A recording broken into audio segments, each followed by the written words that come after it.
I'll give you $100 a day to do nothing. Just stand in the square. Will you do it? Mike had just graduated and was brought to the square. The man points to a box on the ground and tells him. He told him he'd get $300 if he stood here until 5 p.m. Mike didn't believe it. The man turned to ask someone else. Mike stopped him in his tracks. He's got nothing better to do now. He came to the box and hesitantly stepped in. The man smiled and walked away, leaving him alone in the square in the sun. After a long time, it was 5 p.m. The man really showed up on time, and he did give him $300. Mike was overjoyed. The man said he was very happy with him. The man decided to hire him to stand here every day for $1,000 a day. Mike was happy to accept. The next day, he changed into a professional outfit. He came to stand in the circle on time. His friends dragged him to a skateboarding party. Mike insisted on standing and turned them down. No one's watching you. Just be back by 5 p.m. But Mike was adamant about keeping his word. He would never leave his post without permission. They left on their skateboards, disappointed, and as he watched their backs go by, Mike was shaken. It's okay to break the rules once in a while, right? He went to the edge and tried the frame, and he took it right back. No one seemed to notice, but he stood there all day.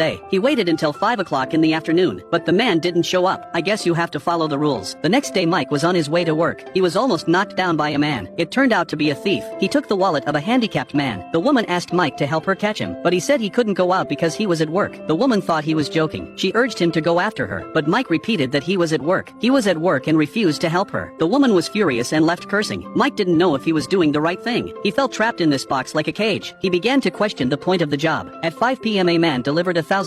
Mike wanted to ask him what the job was all about, but he thought better of it. The man smiled, turned around and left. Mike looked at his back and wondered, where did the man go? He hurriedly followed him. He followed him into an apartment. Then Mike saw a scene that shocked him. He sat in front of the window and looked in the mirror. They were slowly putting on a clown costume. What was he doing? But Mike soon figured it out. So this was the man's job, just as meaningless as Mike's. Maybe it meant something to whoever hired him, and that's when his fears were put to rest. He worked hard for 10 years, but as he watched the skateboarder's freedom, he was still envious. So he lifted his hand to play with his finger skateboard. It was as if he was back in his college days, but the sudden appearance of his boss immediately interrupted his beautiful memories. The boss patted him on the shoulder and said he was very satisfied with his work. He decided to give him a promotion and a raise. Then he took him to another square. There was a bigger box on the floor. That was his new job. Mike was very happy to see it, because it was a lot bigger than before, and he could look up and see the view. The boss congratulated him and left right away, and Mike stayed on for decades. By now he had gray hair, but the boss was still young. He got his paycheck that day and asked for retirement. The boss quickly agreed, and then he took off in a big hurry. Mike took a long time to step out of the frame. Then he came to the skateboard girl. He traded his Rolex for a skateboard. He held it happily to his chest. He wanted to regain his youthful vigor, but the next moment, he fell to the ground. So what do you think the meaning of work is?